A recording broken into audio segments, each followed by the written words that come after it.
Ever dreamed of packing it all up for a life in Sweden? We've all seen the postcard perfect images, a land of stunning natural beauty, sleek design, and a society that seems to have it all figured out. It's portrayed as the ultimate Nordic paradise. But is that the whole story? Or have we all fallen for a brilliant but expensive illusion? In this comprehensive analysis, we're going beyond the tourism brochures to uncover the myths and truths about life in the land of modern Vikings. We'll give you the real picture so you can decide if it's truly worth transforming your current existence for a Swedish adventure. Let's start with a fundamental fact that often gets lost in the hype. Think of Sweden, and you might picture a small, cozy country. But the reality is anything but. This is a Scandinavian giant. Sweden encompasses a massive 450,000 square kilometers. That makes it larger than Germany and nearly the size of Spain. To put that into perspective, imagine the combined territories of California and Texas. Now, picture that vast space inhabited by a mere 10 to 12 million people. Let that sink in. While Spain accommodates 47 million people, and countries like Mexico host over 128 million, Sweden operates with a population density that is almost unimaginable for most. This isn't just a fun fact. This low population density is the secret ingredient that fundamentally shapes the Swedish quality of life, for better and for worse. It means space to breathe, but it also presents unique challenges we'll explore next. So, is this low population density and high quality of life a recipe for happiness? According to the World Happiness Index, it's a resounding yes. Sweden consistently ranks among the world's top 3 happiest nations, even surpassing its Nordic neighbors. Coincidence? Unlikely. When you possess space, tranquility, and abundant natural resources, maintaining mental and physical well-being becomes considerably easier. But this happiness isn't just born from nature, it's forged by a remarkable history of peace. Here's a fact many overlook. Sweden hasn't participated in a major war since 1814. Let that sink in. While the rest of the world was ravaged by 2 world wars and countless conflicts, Sweden chose neutrality. For over 2 centuries, they haven't had to spend on rebuilding, but instead have poured their resources into perfecting their society. The result is what you see today: impeccable cities, efficient transportation, and a social welfare system that functions like clockwork. It's this very environment of stability and prosperity that breeds global giants like IKEA, Volvo, and Spotify. But this perfection comes at a cost, and here's where we must be brutally honest. Life in Sweden isn't just expensive, it can be a financial shock to the system. That coffee in Stockholm, get ready to pay $6 to $8. A simple meal at an average restaurant? That will be $25 to $35, please. And we haven't even begun to discuss the heart-stopping prices of apartments in the city center. So, is the happiness worth the price tag? And then, there are the taxes. This is the trade-off, the grand bargain of Swedish life. If you decide to work as a freelancer or entrepreneur, prepare to surrender between 50 and 60% of your income to the state. For many, this is the most difficult economic and cultural shock to absorb. But you have to understand what you're getting in return. These taxes are the fuel for the entire machine. They finance a social welfare system that includes world-class, free education, universal health care, generous family subsidies, and a dignified pension. You are, in essence, buying into a system designed to catch you no matter what. So, what does that system buy you outside the city? A natural paradise that truly breathes. One of Sweden's most impressive aspects is its sacred relationship with nature. A staggering 69% of the territory is blanketed by forests of pine and spruce. The air you breathe here is of exceptional quality. But it's more than just statistics. It's the unwritten, the right of public access. This isn't just a law, it's a national ethos. It grants you the freedom to walk, camp, and forage for berries and mushrooms on almost any land in Sweden, public or private, as long as you respect it. Imagine having that key, free access to over 220,000 islands, thousands of crystalline lakes, and an infinite expanse of forest.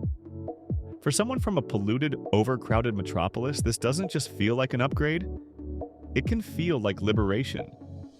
Which brings us to a topic everyone thinks about but rarely says out loud. Let's address the elephant in the room, the famous stereotype of Nordic beauty. Is it a myth or a stunning reality? And yes, there is a kernel of truth to the famous stereotype. You will notice it on the streets. A prevalence of tall, fair-haired individuals with sharp Nordic features, supported by a deeply ingrained culture of personal care and fitness. It's common to see people of all ages jogging, cycling, or simply being active outdoors, even in the depths of winter. But here's the unvarnished reality. This very standard of beauty and wellness can be intimidating for newcomers. The social pressure to stay fit, dress well, and maintain a polished image can feel overwhelming, especially for those arriving from cultures with a more relaxed attitude. This extends into the complex world of dating. Apps like Tinder are extremely popular here for a reason. The famous Swedish reserve can make spontaneous, face-to-face social contact a significant challenge. Breaking the ice is half the battle. And this brings us to one of the most significant hurdles for any new arrival, the challenge of social integration. Making genuine friends with Swedes can be difficult. They are famously polite, respectful, and professional, but they can also be reserved and may seem distant at first. Do not take it personally. It is deeply cultural. They even have a term for it, the Swedish wall, an invisible barrier that protects their personal space and established social circles. However, and this is a crucial however, once you manage to scale that wall, the reward is immense. Swedish friendships are not given lightly, but when they are, they tend to be profound, authentic, and incredibly loyal. If you demonstrate those same qualities of genuineness and reliability, you will find those social circle doors slowly but surely opening for you. From the foundational years all the way through university, education is entirely free, a policy that extends even to immigrants. For parents, this is nothing short of a golden opportunity. Their children can access world-class institutions like the Karolinska Institute and Lund University without the specter of lifelong debt. But the value isn't just in the price tag, it's in the philosophy. The system prioritizes critical thinking, creativity, and problem-solving, the very skills that power the modern world. This focus feeds directly into a robust job market. Sweden offers excellent opportunities, particularly in tech, engineering, medicine, and design. Global giants like Ericsson and a thriving ecosystem of startups are constantly on the hunt for international talent. The rewards are significant. Competitive salaries, an average of 25 paid vacation days, generous parental leave, and flexible schedules. But here is the critical caveat, the professional glass ceiling many encounter. Mastering Swedish is not optional if you aspire to truly advance. While many companies operate in English, the path to leadership positions and integration into the public sector is paved with proficiency in the native tongue. And then there is the ultimate test for any aspiring resident. A force of nature that defines the Swedish experience as much as any social policy. We cannot talk about life in Sweden without confronting winter. And no, this isn't just a bit of cold. It is a profound, all-encompassing experience that can last up to 6 months in the north. Imagine months where you have barely 3 hours of sunlight, where temperatures can plummet to a bone-shattering minus 30 degrees Celsius, and a deep sense of isolation can creep into your very being. This is the ultimate test. Seasonal affective disorder, or SAD, is a very real and common challenge for expatriates unaccustomed to such extremes. But here's the fascinating part. Swedes haven't just learned to survive winter, they have learned to embrace it. They have built a culture around it.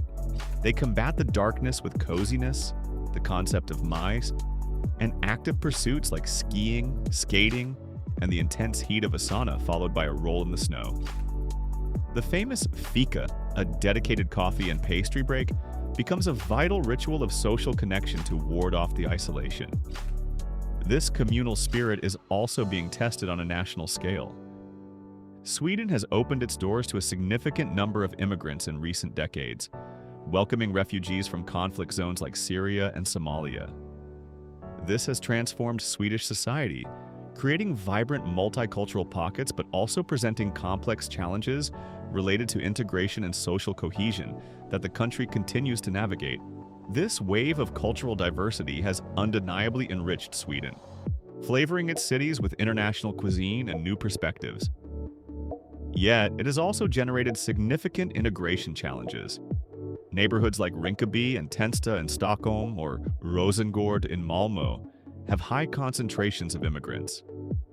For a newcomer, these areas can offer a softer landing, with familiar foods, supportive communities, and services in multiple languages. But beyond these specific neighborhoods lies the capital that captivates nearly every visitor, Stockholm.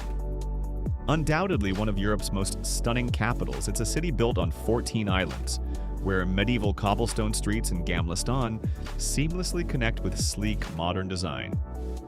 You can feel the bohemian pulse in Södermalm, ride an efficient and spotless subway, and walk safe streets even late at night. Perhaps its greatest magic is its accessibility to nature. You can have a business meeting in the city center in the morning and be hiking through a pristine forest or sailing the vast archipelago that very afternoon. This connection to the environment is no accident. It's a national principle. Sweden is a global leader in sustainability, a place where it's a lifestyle, not just a trend. The country has achieved the seemingly unthinkable, sustaining economic growth while simultaneously reducing its carbon emissions. Here, recycling isn't just an option, it's a deeply ingrained way of life. In fact, Swedes have become so proficient at it that the country must import waste from other nations to keep its revolutionary waste-to-energy plants running. This green mentality is visible everywhere, from the massive use of bicycles and public transport to a strong preference for local and organic products. For anyone passionate about the environment, living in Sweden can feel like stepping into the forefront of a sustainable future. But this high-functioning society has its hidden pressures, and we must address a topic often kept in the shadows: mental health. While Sweden consistently ranks as one of the world's happiest countries, the reality is more complex than the statistics suggest. The long, dark winters, the social pressure to maintain a perfect exterior, and the difficulty in forging deep connections can take a significant toll on an expatriate's psychological well-being. This is compounded by a unique cultural code, Jantelagen, or the Law of Jante. It's an unwritten social rule that discourages standing out or boasting about personal achievements.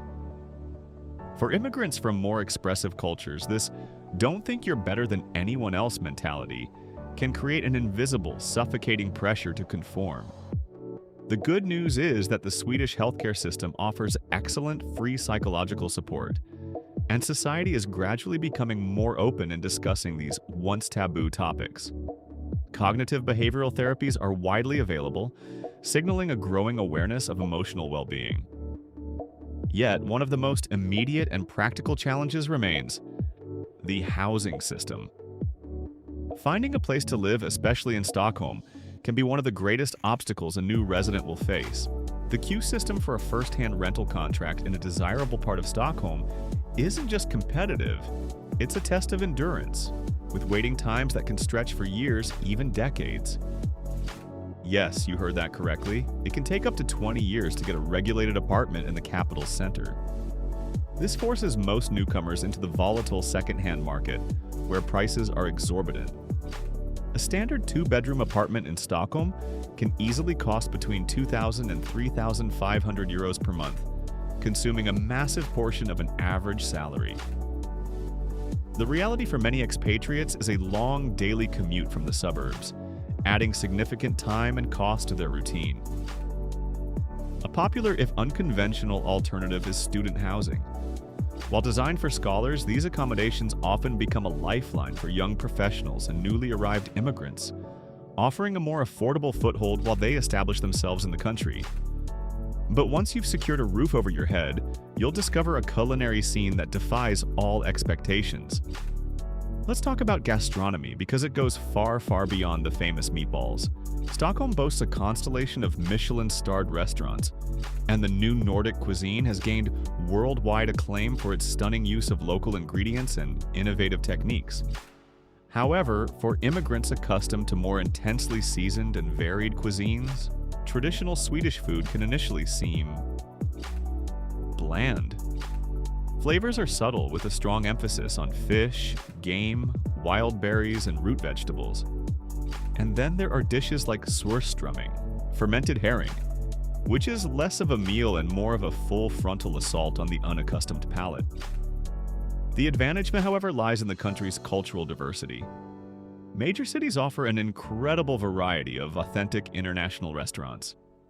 You can find superb Thai food, family-run Ethiopian eateries, and pizzerias owned by Italian immigrants, making the overall gastronomic landscape far richer and more diverse than you might expect. This blend of tradition and innovation is the engine of the nation. Sweden isn't just a technological participant, it's a global powerhouse. Think of it as the Nordic Silicon Valley. In fact, after the original in California, Stockholm produces more billion-dollar unicorn startups per capita than any other city on Earth. Spotify, Klarna, King, the creator of Candy Crush, and the founders of Skype all have their roots firmly planted in Swedish soil. For any tech professional, this ecosystem represents a paradise of unparalleled opportunity. This innovation is fueled by a unique work culture. Swedish companies are known for their flat hierarchies, where collaboration is prized over rigid chains of command and innovation is actively encouraged from every level. This is backed by a government that heavily invests in research and development, creating a fertile ground for tech companies and startups with significant tax incentives. Couple this with an exceptional digital infrastructure, some of the world's fastest internet speeds and top-tier 5G coverage, and you have a haven for digital entrepreneurs and remote workers who can operate seamlessly from almost anywhere in the country. So, after all this, the final verdict: is Sweden the paradise it's often painted to be? The answer is not a simple yes or no. It's complex. For a certain personality profile, for those who value profound stability, unparalleled access to nature, a world-class education, and a robust social safety net that catches you when you fall, Sweden can indeed be a form of paradise. For others, especially those who crave a warm climate, a vibrant and spontaneous nightlife, low living costs, or a more openly expressive culture, it could feel like a beautiful cage. What is undeniable is this: Sweden offers an exceptional quality of life for those who are willing to adapt. For those ready to learn the language, embrace the cultural nuances, and withstand the long winters, it is a country that works. Its institutions are reliable. You can plan your future here with a degree of confidence that is rare in the world, and your children can grow up in an environment that is both safe and stimulating. The ultimate key to success in Sweden lies not in your resume, but in your mental and emotional preparation. It's not enough to arrive with romanticized expectations. You need a clear-eyed, realistic understanding of the challenges and a genuine willingness to adapt to a different and deeply rewarding way of life. So, the question you must ask yourself isn't whether Sweden is perfect, but whether it's perfect for you. Each person has different priorities, dreams, and circumstances. What for one might be a stifling limitation, the reserved social culture, the high taxes, the relentless winter, for another could be the very opportunity for profound personal and professional growth they've been seeking. What do you think about this beautiful but challenging Nordic land? We've explored the pristine nature and the high costs, the innovative spirit and the social hurdles. This analysis wasn't meant to give you a simple yes or no, but to provide a clearer, more honest perspective on what it truly means to live in Sweden. Remember, the decision to relocate is one of the most personal you can make. It requires you to look inward, to carefully weigh your own circumstances, your deepest goals, and your genuine capacity to adapt to a profound change. The reality of Sweden is that it offers a remarkable life, but it is a life built on a specific set of trade-offs. The ultimate choice is yours.